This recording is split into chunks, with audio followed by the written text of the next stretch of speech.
Biogenic and anthropogenic pollution are afflicting our oceans. This immersion project will address 3 distinct forms of pollution: microalgae, harmful algal blooms, macroalgal influx events, and floating macroplastics.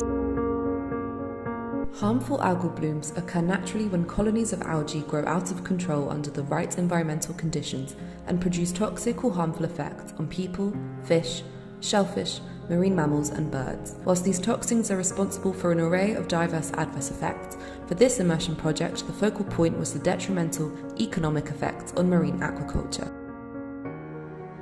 Sargassum seaweed is a genus of brown macroalgae which in itself should not be misconstrued as harmful. It is an important pelagic habitat that supports ocean food webs, provides a home for many species, and increases ocean productivity. Sargassum first arrived on the Caribbean and West African shorelines in unprecedented quantities in 2011. To this day, it continues to cause large disturbances to various sectors of national economies and human and ecosystemic health. Plastic waste production is described to be around 400 million tonnes per year.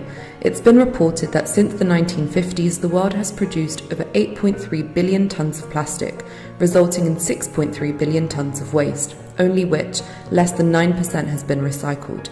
Each year, between 4.8 and 12.7 million tonnes of plastic enter the oceans and seas. These biogenic and anthropogenic issues may seem completely irrelevant to discuss together, but they are actually connected by 4 main factors. They are transboundary issues, they affect the health of ecosystems, the health of the economies, and currently a functioning and accurate detection and monitoring system does not exist. This is why ACRI-ST developed the multi-level Earth observation system MEOS for a complete and responsible ocean monitoring.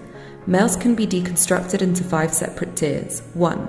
Satellite data from Copernicus. 2. The Oceanosat initiative, which is a constellation of nanosatellites.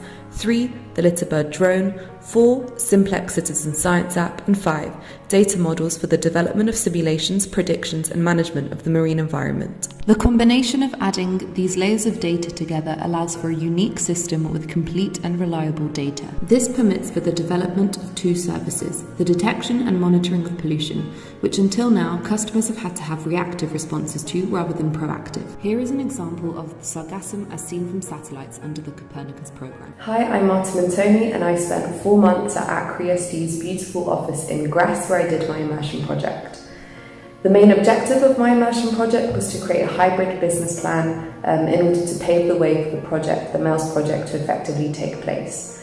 The key results of my immersion project were the following: the completion of a state-of-the-art review of current technologies for the detection and monitoring of the different types of pollution, the identification of different applications for the MEOS system, the identification of target customers, the identification of the competitors for each individual application, but also for the MEOS system as a whole, the creation of a pricing strategy, and the calculation of the finance plan and the business growth projection.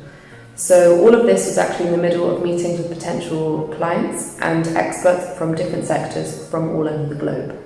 Now that the first draft of the business plan is complete, a future intern can expect to work on the communication and marketing side of the MEOS system in order to start building a customer basis for the business. I would highly recommend ACRI-ST as an immersion project placement. I've had an amazing 4 months. I've learned more than I probably could have ever imagined, and I've been so lucky to work with the most incredible people.